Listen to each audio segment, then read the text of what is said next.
pjnet.tv, part 2. JD standing by, bumper is rolling, background ready, recording and streaming. We will switch to Studio 8 in 5, 4, 3, 2, 1. Welcome back to pjnet.tv, and folks, it's been a kind of rough ride lately. Has the road been a little bumpy? Have you felt that? I sure am. And thank you all for your kind comments, and thank you for your prayers. It matters. One cannot help but wonder: is the enemy not wanting this to happen? You say, well, Mark, you're just making things up. Well, maybe, but maybe not. You never know, do you? I'm gonna bring JD on, and JD, in running down the checklist, there's only one thing I didn't do, but I'll do it while you share. JD, I enjoyed your blog today. I actually have very fond memories of the fog, out duck hunting, and that fog just lays down on the lake, and it messes up your hunting in many ways. But it also helps because the ducks can't see you, but you can hear them, but you can't see them. Yes, sir. But I'm gonna put that shotgun back in the other corner back there like that. Oh, okay. Now sorry, Coach. All right, JD, your blog is at jdwininger.com. You blog every Wednesday. Oh, and you know what? We're gonna put all that up there in just a few minutes. Yes, we'll get there. We'll get there. Tell us about your blog while I finish up constructing the studio.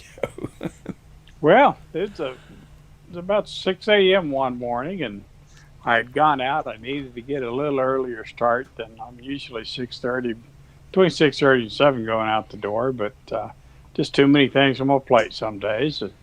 Got a little bit earlier start, and I knew I had mama cows and calves in the back pasture.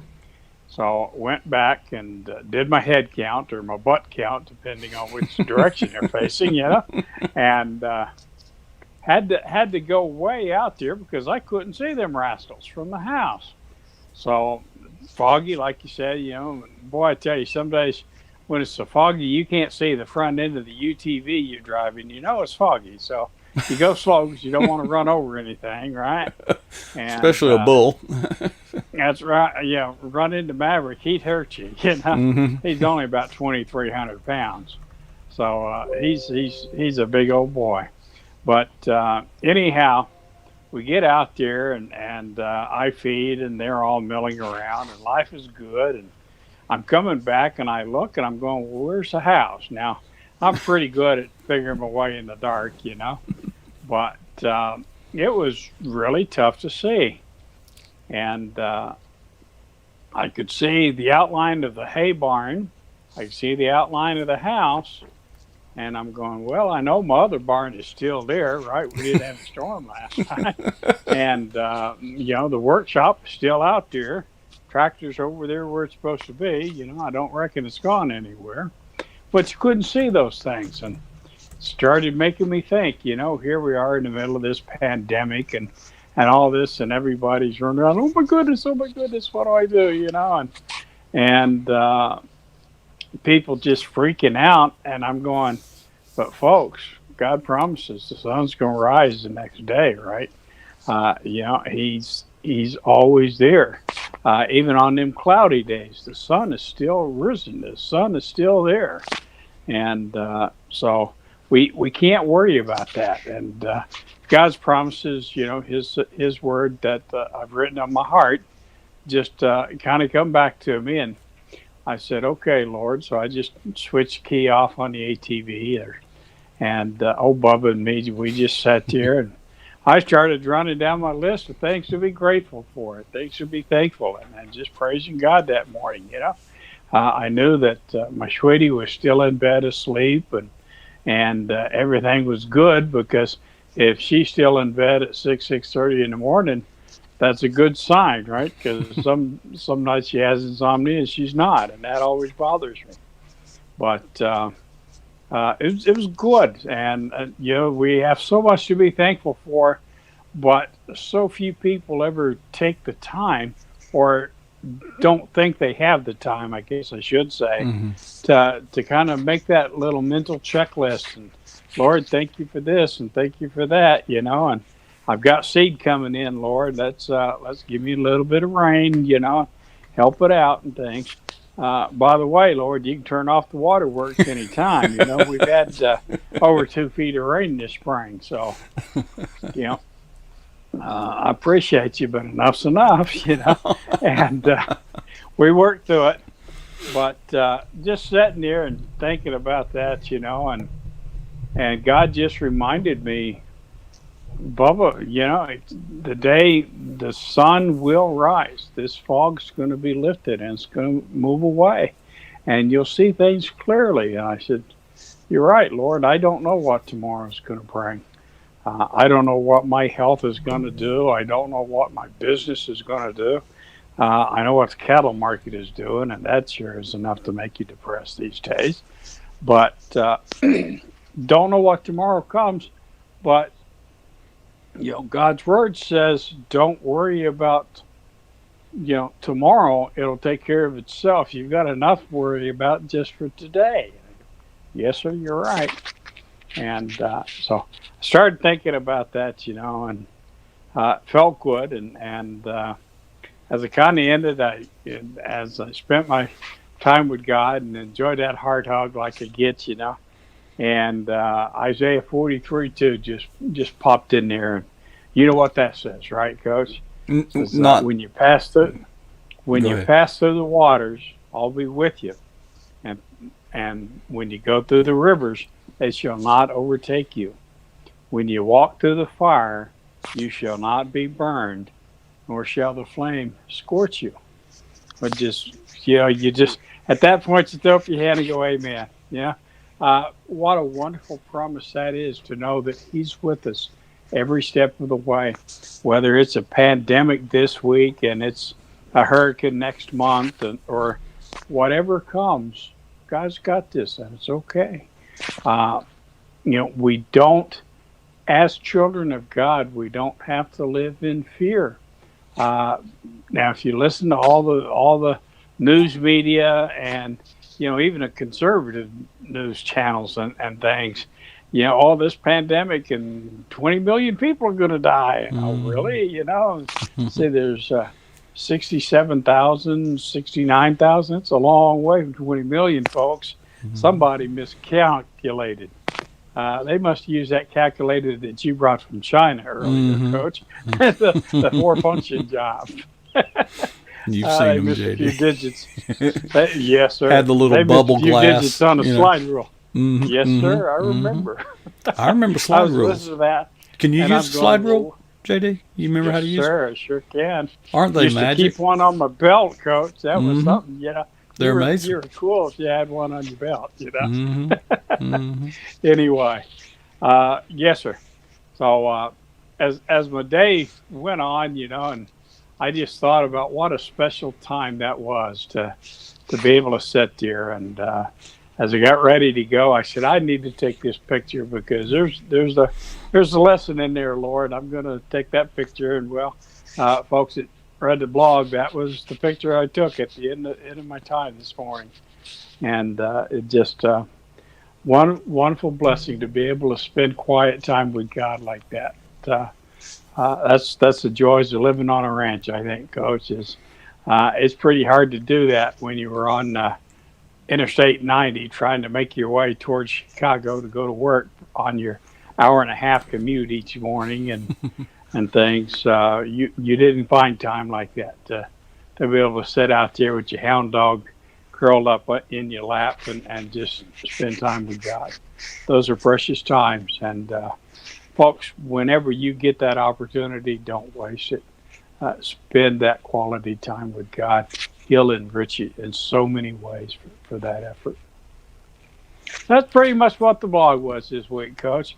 Is how do God's promises sustain us in our journey?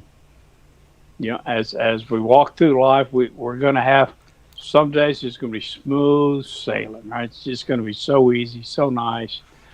everything's going to go great. And then other nights we're going to have computer reboots and blue screens, things lock up, and no internet access, and iOS software that won't update and everything else. And it's in those moments that the world can just, pardon my French, but it can just go right to hell Go on to you. hell.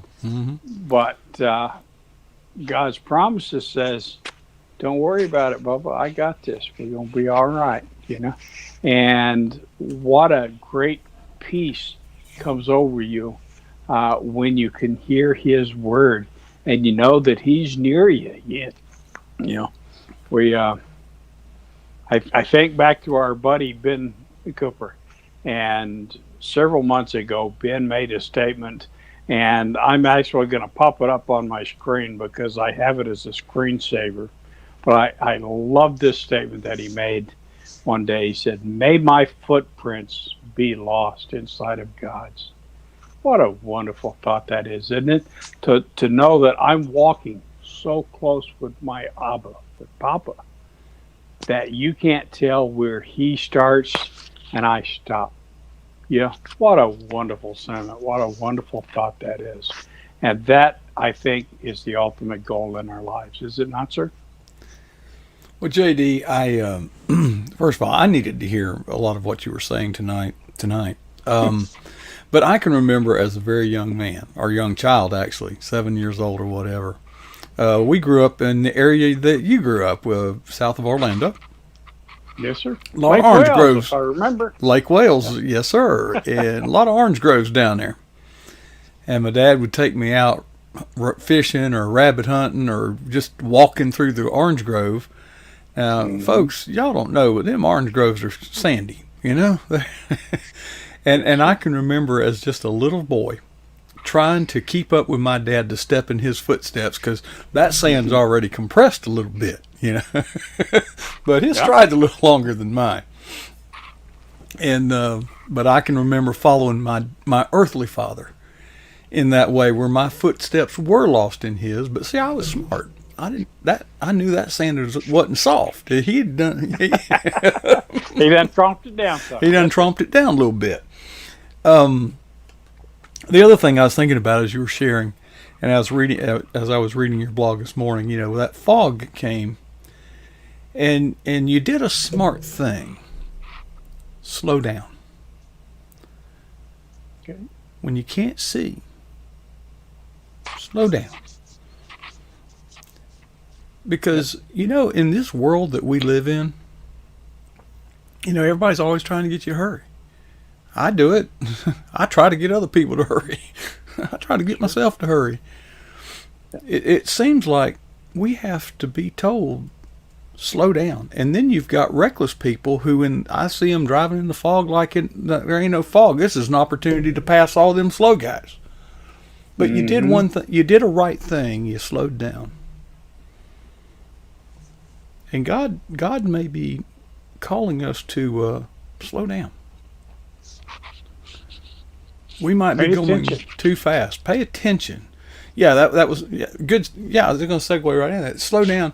And then now you are hyper perceptive of your surroundings. Now, being a sniper, you know the importance. Yes, sir. I understand situational awareness. Right. Okay. Because it's easy to get tunnel vision, And if you'll allow me to diverge for just a minute, I have to share a story about SA, or situational awareness. That's an important facet to have. It's an important skill to have to kind of always keep your head on a swivel, know what's going on around you, and things. But there's been times in my life, especially in the recent years, the last 10 years, I'm driving along and I'm listening to a worship song, or I'm just praying and I'm just communing with God and I'm talking with God. And just in an instant, Coach, that quick, something happens. A deer runs out in front of you, or a person runs a light, or he turns in front of you, or decides to take a left-hand turn from the right-hand lane, and things. And I've always caught myself in those moments.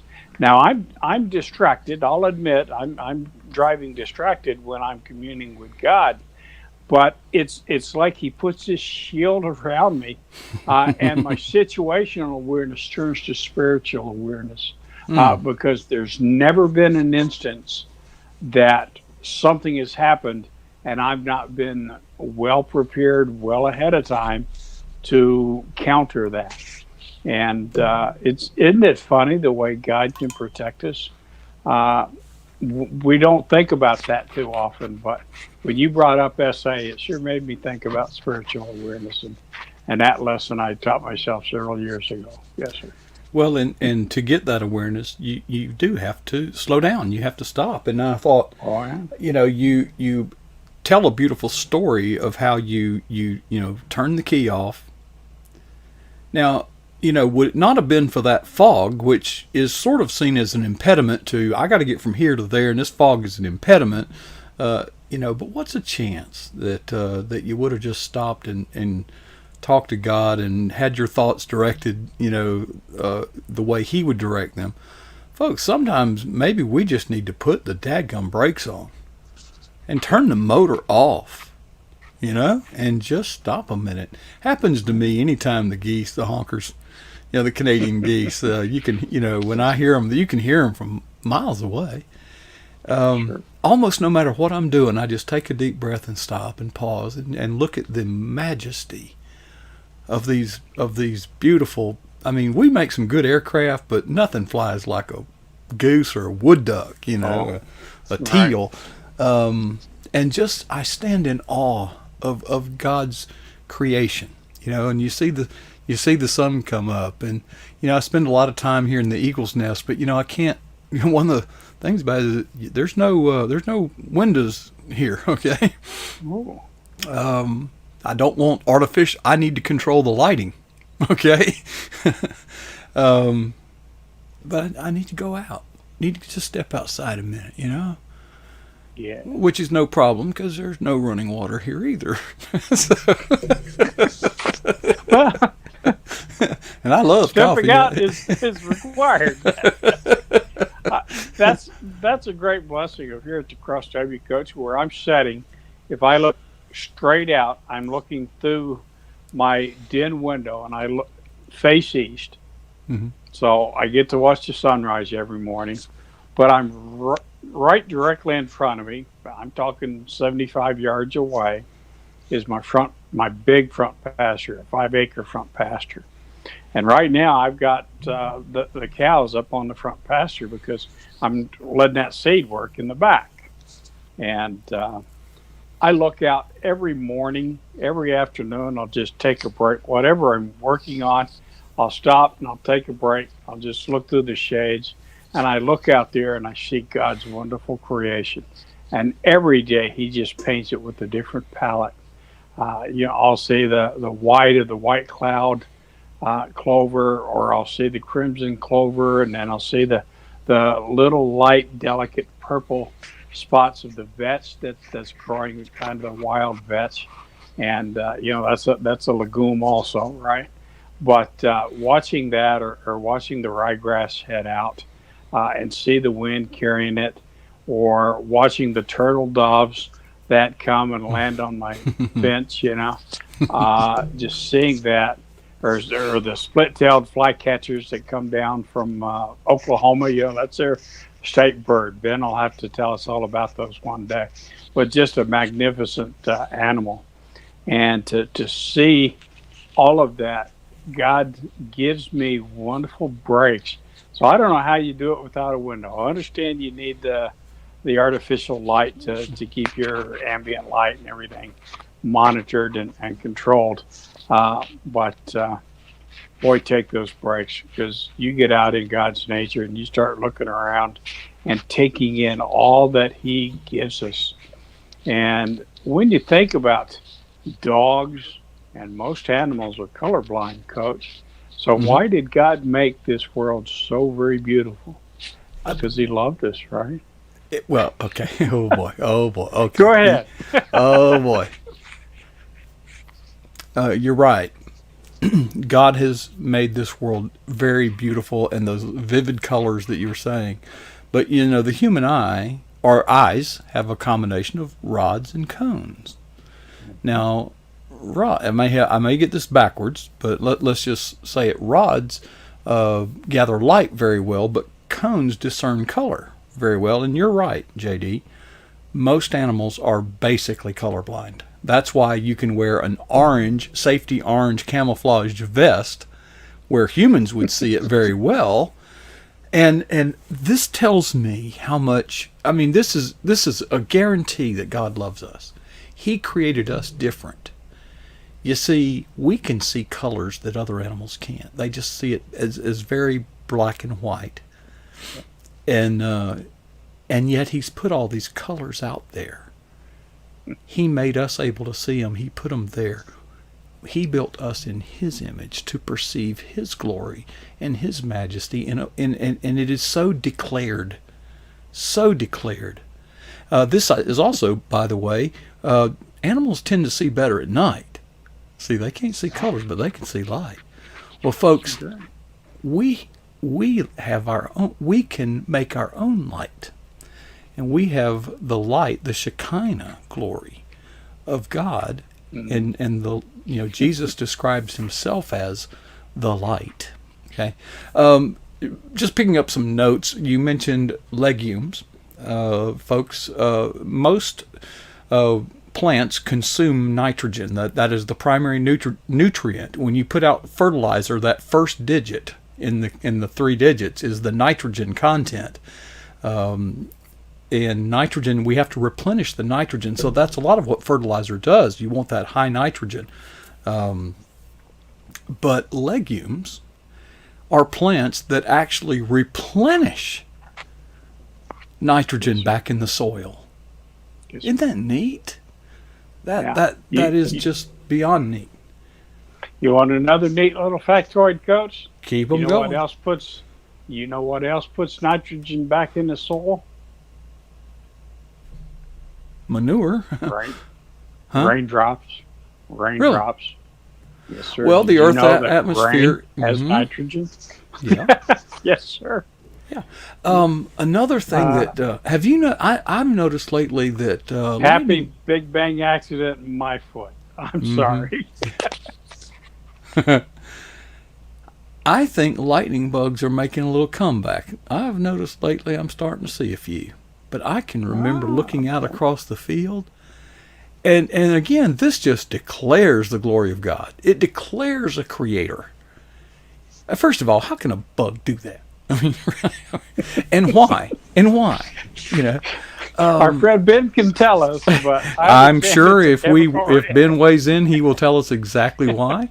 Folks, you need to come to the PJNet chat room just to get the winning answers on a game show. If you ever are on a game show one day, you're likely to win hanging here getting all this worthless knowledge. Steve and Ben and Doug, I learn more there each week than I do all the years I spent in college. Well, anyway, I watched I subscribed to PureFlix. I dumped Netflix, and one of the movies I wanted to watch was called Finding Normal. And this city girl from Los Angeles basically gets in a speed trap and winds up doing community service in this little Mayberry town. And she is hating this hick town stuff at first, but of course, well, this guy who she eventually falls in love with, blindfolds her and takes her out at night and takes the blindfold off, and she's looking out over all these lightning bugs because she was describing the city lights, how she yearned for the city lights, back home. And he said, we got lights here like you'll never see. That's right. And it's got, and I'm not sure why people would exchange the lightning bugs for the metropolis. I really don't. Walk out now, Coach. You live out in the country, if I remember right. Yeah, we watch Monday Night Football outside. on Wednesday. That's there you go. On your way into the house tonight, I want you to stop, look up, look at the stars, Coach. I pray it's a cloudless night for you. But then I want you to just tilt your head back and close your eyes for 20 seconds, and then look up. If you don't see 50 times as many Coach, Mm-hmm. something ain't right. You need to get your Uh-huh. eyes checked. I tell you, God is the heavens are just a glorious display of God being all around us. And He's named every one of them, Coach. He hung every one of them. And if people that live in the city, I feel for them, they can't look out and see those. I remember being in some pretty terrible places, Coach. In time I was in the military and things, but I would get a clearing in the jungle, and I would look up at night, and I would see those stars, and I knew that those same stars were looking down on Mama and Daddy in Barstow, Mm-hmm. and they were looking in on my brothers and my little sister up in Massachusetts, and I knew that it was all going to be okay. God's watching over me, and you know, we we have to make time. We can't take all these things for granted. We can't worry about the next thing that we've got to do, or the next job on the list, or the next consulting work, or the next deadline to get an article out, and things. We've got to take some time and spend some time with our Creator, because He'll give you the rest that you need. You know, there's I'd sure like to sleep more than I've been sleeping lately, but I get enough rest because I take time, and me and old Bubba will park under the pine tree like we did this afternoon, and we'll just sit there with the Gatorade and just take 10 minutes and say, okay, Lord, I just want to come sit with you for a little while. And you find a cool breeze blowing underneath those pines, Coach. You hear the dog down the lane, 40 acres away, baying, and he just takes your mind away from all the worries and all the trials and all the silly nonsense and the talking heads on TV telling us how many people they expect to die. And all this nonsense, it just all melts away, Coach. It all fades into the background. And best place you can be. And maybe one day I'll share it, Coach, here in June when we get close to Father's Day. But I wrote a poem that got featured last year. Most of my poems I keep to myself because that's where they belong. But wrote one called In My Father's Arms. And maybe coming up next month in June, I'll share that with the folks here, because there's nothing better than climbing into Abba's lap, just letting him bring his arms around you and hold you, Coach. Not a better feeling in the world, buddy. Makes everything better, right? It's kind of like when Mama kisses the boo-boo, you know? Well, I'll be honest with you, JD. It's hard for me to stop. You know, I'm testosterone poisoned, type A. I have and the older I get, the more urgent everything gets. I have literally been in situations repeatedly throughout my life to where I'm working to the point that I am so weary, that you start making mistakes, and you realize you need to back away and get away. I'm sure productivity does this, right? Yeah, you're but then I lay my head down and my mind is going 100 miles an hour, just trying to solve it. And I have prayed this prayer more than once. God, if I need rest, give me rest. God, if I need strength to continue, give me strength. But God, you got to help me, because I can't. I'm trying to do both. I'm trying to rest and I can't. I'm trying to work and I can't. And it is a miserable condition. But there are times when you just need to turn the key off and let your dog get up in your lap. And when I hear those geese and I see those geese, it is soothing to my soul, no matter what. The other one, it's funny because Barbara and I, Sunbelt Girl in our chat room, have been working together for so long. And you really get to know people, even though we've met. It was probably 8 years later we finally met, but she knows me. and she knows there's a song she can play in that chat room, and she knows I'm sitting here working on it. She knows he's going to stop. He's going to stop, and he's going to take this in. And I do, and I turn it up, and it's just, there are times, folks, when we need to slow down. And if God had to bring that fog on you this morning to slow you down, it was a blessing to all of us, not just you. It was a blessing to all of us, and there's nothing like having that dog, nudge his nose up under your elbow, and I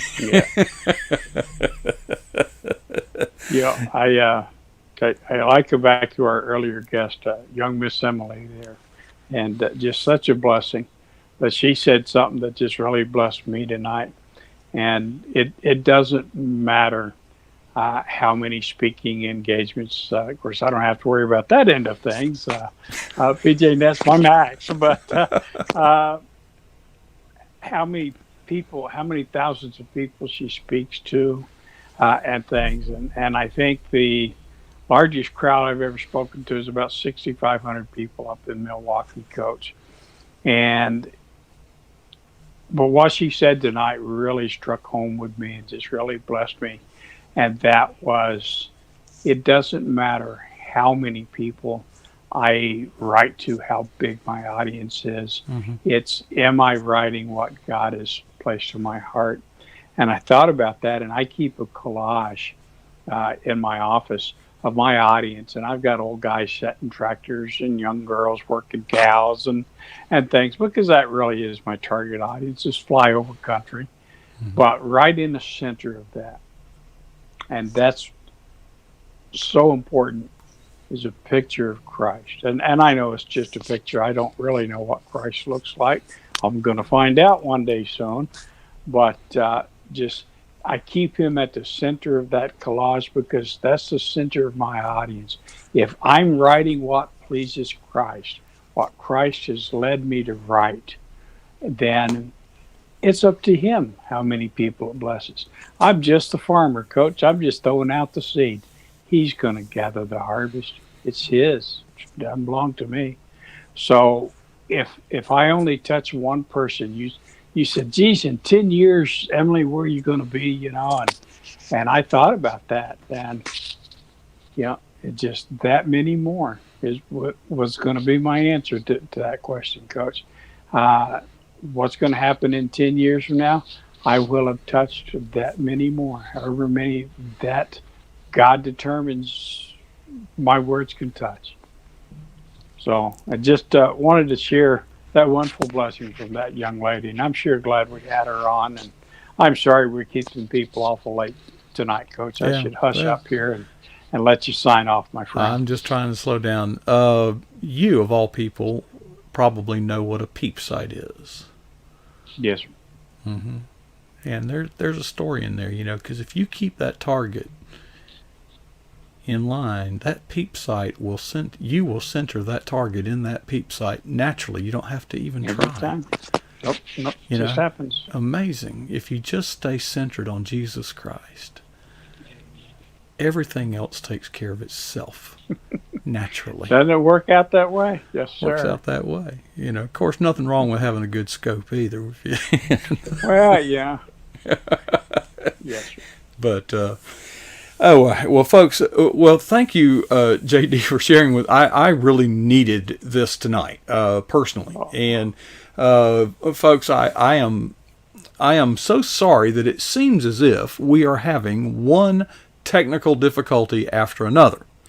So, if you don't mind, let me try to expound or explain to the best of my knowledge what's going on. Okay, first of all, they're not related. They literally are not. I've spent quite a bit of time researching this, and it seems as if the platform that we are using has upgraded, and it is now incompatible only with the newer iPhones. So people who don't use iPhones have no problem, but if people are using an iPhone on the distant end, if that iPhone, and I don't know where that line is, but it only affects iPhone users, only affects people who have an iPhone older than this. They basically changed it and made themselves incompatible. There are some situations we'll fix, by simply reinstalling the software on that phone. Some we cannot. The phone is simply too old. So that is a big problem, and I am looking at some options. The bandwidth issue, the measures we have taken are in fact working. I have done test after test, and it is working. Now, that doesn't mean much because we don't have much bandwidth, but we have increased it, and that works. So we are also making a lot of progress on graphic production and things like that you'll be seeing more and more of. And so just hang in there with us. Tonight, by the way, the computer literally just locked up. You ever had that happen? I don't think that has anything to do, but it just seems like lately it's been one thing after another. So I appreciate you all hanging in there. And I do, in fact, know what I'm doing. I am not incompetent, but there are factors that are beyond this captain's control. But we're going to keep this ship righted. And with you all on board, we got all the oars in the water. We're going to be fine. But I think that there does come a time where I need to just take a deep breath and say, thank you, Lord. A lot of this is growing pains. Okay, we're reaching further, we're pressing harder, and it is working. So I'm just grateful for each one of you. JD, you are a big part of that. Thank you for sharing with us, and I'm looking forward. I really am looking forward to the days ahead. Thanks, Coach. I'm looking here. I just signed in and looking at a full chat room at almost 10:30. I'm going, oh, Lord, thank you. It just thank you, everybody. And we're going to sign out, Coach, so these good folks can get some rest. Thank you, my friend. God bless everyone. There you go. J.D. Wininger, he blogs, and by well, one thing after another. But folks, again, thank you for your long suffering and patience. The storm will pass, the waters will get smoother, and we will continue. But we will be fighting this battle, and we will find some options, and we will find some workarounds. I cannot control what other companies do when they advance their program and leave behind people who have iPhones older than such and such. I strongly disagree with that decision, but it doesn't matter. I sometimes strongly disagree with gravity, and it doesn't matter. So in any event, thank you so much. We are looking forward to tomorrow night, a special night here at Friday night. We kind of lay back and just have some, Steve Hazards is our VJ for the night, and he plays some relaxing tunes, a little bit different than what you would normally hear during the week. But then at 10 o'clock, he comes on with my perspective and comments. And folks, I see people filing in to catch that. When he first started, it was like a 5 or 10 minute thing, and then it became a 15 and a 20 and then a 30 and then a 40. So he's growing, folks, and people are really enjoying it. And it gives me a night to take off, and it gives me the opportunity, any work that needs to be done that would require me to tear down the studio. It gives me that opportunity. After tonight, I can start working all day Friday and Saturday and Sunday and get things back in gear by Monday. So it's a really great opportunity for me to enjoy the programming and get some work done and all of that. So thank you again. You all have been so great, and I so much appreciate each and every one of you for being a part of the pjnet.tv family. So as I leave, I again ask two questions. First, what is the boldest thing you've ever done for Jesus Christ? Number two, when was that? My goal is to never be satisfied with either answer.